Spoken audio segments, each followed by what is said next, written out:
திருச்செந்தூரில் 24 தீர்த்தங்கள். இராமேஸ்வரத்தில் உள்ளது போல் திருச்செந்தூர் சுப்பிரமணிய சுவாமி கோவிலையொட்டி 24 தீர்த்தங்கள் உள்ளன.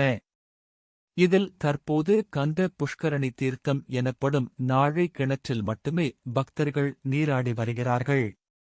மற்ற தீர்த்தங்களின் பெயர்களை தெரிந்து கொள்வோம். 1. முகாரம்ப தீர்த்தம்.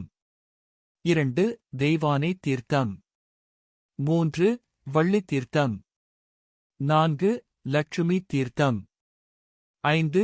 சித்தர் தீர்த்தம். 6. திக்கு பாலகர் தீர்த்தம்.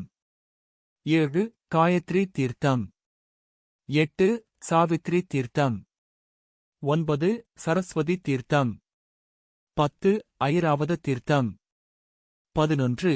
வைரவ தீர்த்தம். 12. துர்க்கை தீர்த்தம். 13. ஞான தீர்த்தம். 14. சத்திய தீர்த்தம். 15. தரும தீர்த்தம். 16. முனிவர் தீர்த்தம். 17. தேவர் தீர்த்தம். 18. பாவநாச தீர்த்தம். 19. கந்தப்புட்கரணி தீர்த்தம். 20. கங்கா தீர்த்தம்.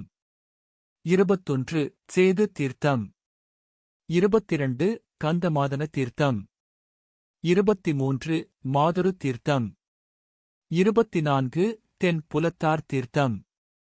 மேற்படி தீர்த்தங்களில் ஒரு தரம் ஸ்நானம் செய்தால் இம்மை மறுமையும் சிறந்து விளங்கி செந்திலாண்டவன் திருவருட்கரந்து வாழும் பதத்தை கொடுத்தருளுவார்.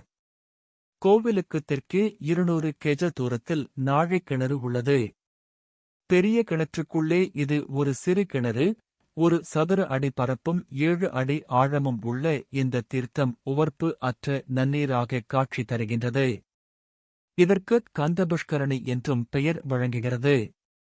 இந்த கந்தபுஷ்கரணியில் முழுகுவோர் சகல நலன்களையும் பெறுவார்கள்.